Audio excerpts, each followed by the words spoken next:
So the next on the globe list is CIA kills anyone they want.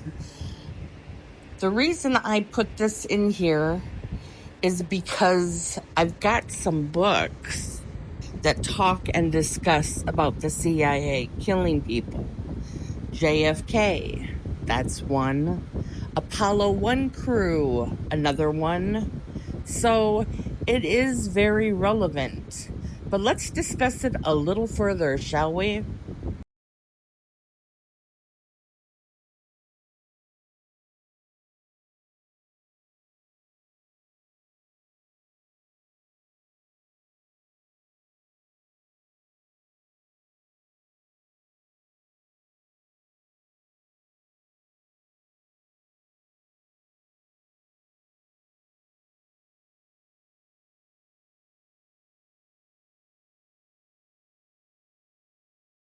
Planned mission to the moon took a terrible twist of fate on January 26, 1967, a day to forget in America's space history.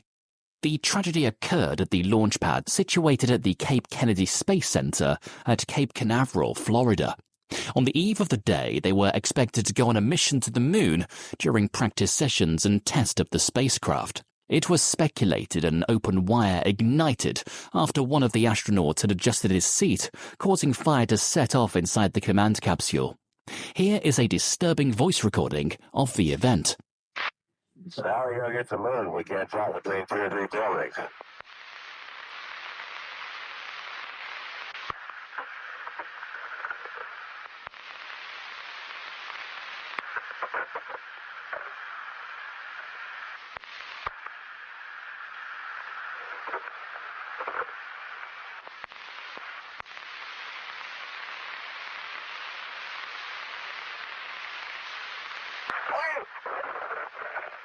I got fire in the cockpit.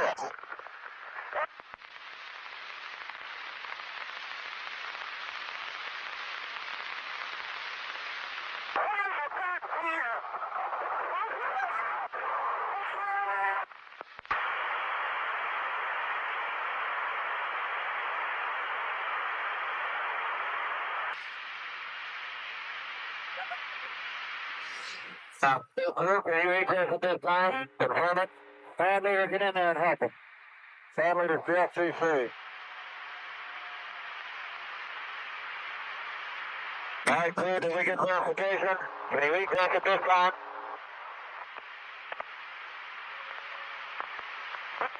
Come we in with Henry. Oh, come on.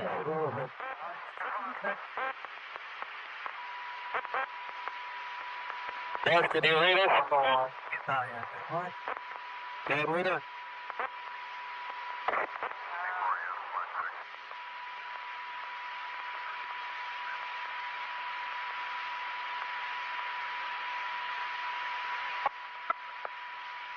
Can you get a lot of it?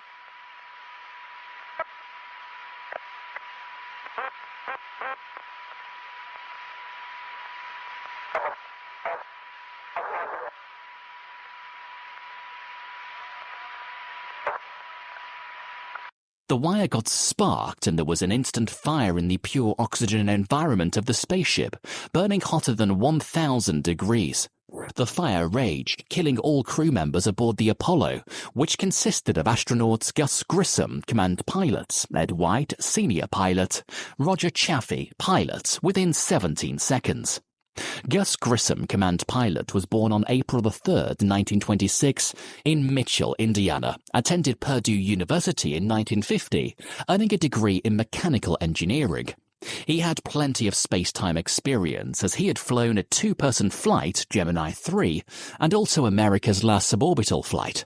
Ed White, senior pilot, born on the 14th of November, 1930, San Antonio, Texas, earned a BSc from the U.S. Military Academy at West Point in 1952. White had plenty of space experience as he was a pilot of a past mission, Gemini 4, in which he became the first American to walk in space. Chaffee, born on the 15th of February 1935 in Grand Rapids, Michigan, was training for his first ever space flight, having earned a BSc in Aeronautical Engineering from Purdue University in 1957.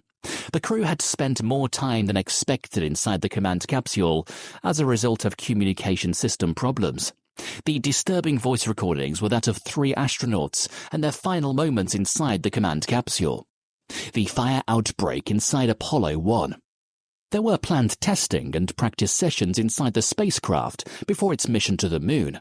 Tests were to be carried out to ascertain the spacecraft's capability during a simulated launch, and it was during this test that tragedy struck.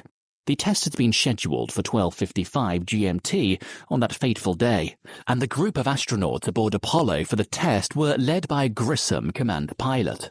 The first phase of the system test had been completed before the crew ventured inside the capsule for another round of test at exactly 1800 GMT. While inside the capsule, the command pilot, Grissom, detected an unusual smell in the spacecraft environmental control system suit oxygen loop, and the countdown was paused. Samples of the air were taken and nothing was found or believed to be the cause of the unusual smell, though it was later proved not to be the cause of the fire during the investigation of the tragedy. A few minutes later, the countdown was resumed at exactly 1942 GMT, with hatch installation being started at exactly 1945 GMT, with hatch installation being started at exactly 1945 GMT. The crew encountered communication problems, a particular live microphone that refused to be turned off. The test entered a T-10 minute hold while the communication systems were attended and worked on. Grissom could be heard complaining to the ground control about the communication system. He questioned the possibility of the crew being able to communicate while on the moon if they can't do that here between 2 or 3 buildings. Despite the communication difficulties, the crew proceeded with the final countdown functions, managing the poor communication system. During this time, no report of a fire, the entire system had been working perfectly, and the communication system had been troubleshooted. Nothing was heard from the spacecraft until the onset of the fire, only indications of movements from the crew members. Before the fire outbreak, an increase in oxygen flow rate was recorded, showing a gradual rise at exactly 23:30:24 GMT, before reaching its limit of the sensor at exactly 23:30:59 GMT. By 23:30:54 GMT, an increase in AC bus 2 voltage was recorded, and in 8 seconds there was an emergency call of fire inside the capsule. At exactly 23:31:04 GMT, one of the crew members believed to be Grissom screamed some words believed to be fire, hay or break. Another member of the crew screamed, "We have fire in the command module," and nothing was heard in a few seconds before a follow-up voice was heard. The voice was heard saying, "I'm reporting a bad fire. We are burning up. I'm getting out. Get us out." And screams were heard in the background before the transmission went silent. Movements were detected in the command module, believed to be that of the crew members taking emergency procedures. Emergency personnel on the ground responded to the emergency call and proceeded to a white room closer to the entrance of the hatch, where the crew would use an escape route. The fire inside the module spread at an alarming rate as a result of pure oxygen, causing the pressure to rise. The pressure rising caused the rupture of the command module at exactly 23:31:19, causing the termination of communications 3 seconds later. Excessive flames, smoke and gases flowing out of the ruptured command module stopped the emergency personnel to have access and rescue the men inside spacecraft.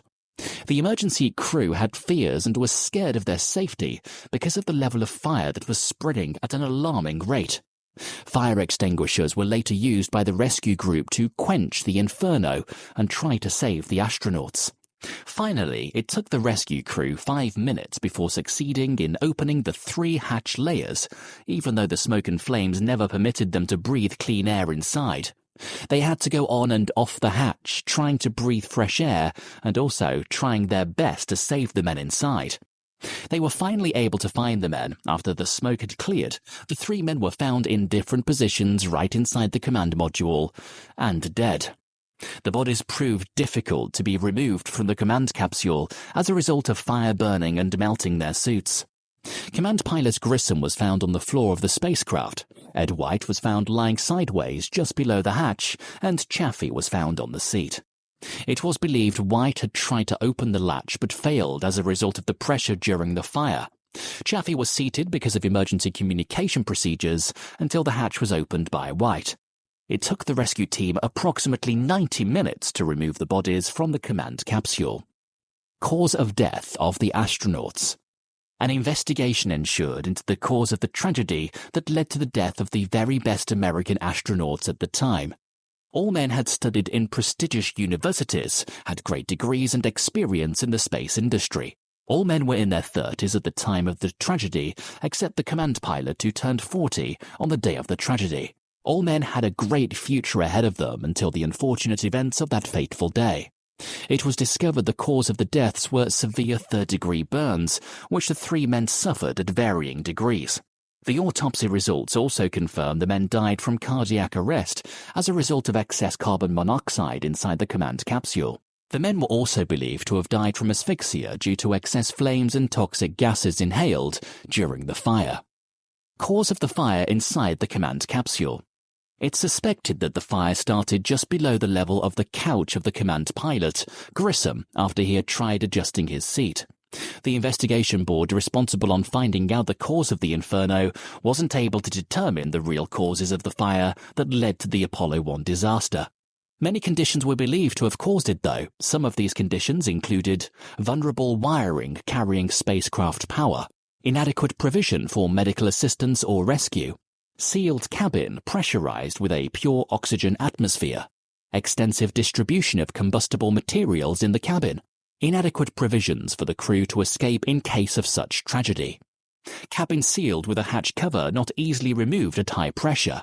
It was discovered that the real cause of the fire was the lack of precautionary measures and safety measures not provided for the astronauts.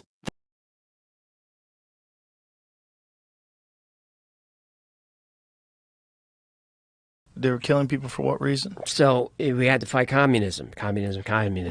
So they trained a secret army, a civilian army in Italy to bomb civilians and then blame it on the communists. The communists at that time were the most popular party in Italy, post-war, because they had just went through fascism, right, with Mussolini. So you just... it always swings too far the other way. Right. So we swing way the other way. Communism, very popular, can't have that. So civilians were killed in bombings by the CIA-trained guerrilla army, and they were trained by a Nazi general who was tight with Allen Dulles. Appointment for hundreds of South Florida Cubans, whose most blatant attempt at liberating their homeland failed miserably on April 17, 1961. It was the Bay of Pigs. For veterans, it is one of their most vivid memories of John Fitzgerald Kennedy, whom they'd hoped would be the force that would fell Fidel Castro. Up to that time, I think the Cubans believed that when the United States government or the President of the United States gave its word, it was good as gold. The invasion group, Brigade 2506, made up of 1,500 CIA-trained and supplied Cubans who launched their invasion from Playa Girón on the south side of Cuba. The expected air and sea support from the United States never materialized, and by the second day, the invaders ran out of ammunition. The Bay of Pigs instead may have led to the ultimate strengthening of Cuba's power. It allowed Fidel to organize a strong army and the missile crisis. Hundreds of men were injured and 146 of them died.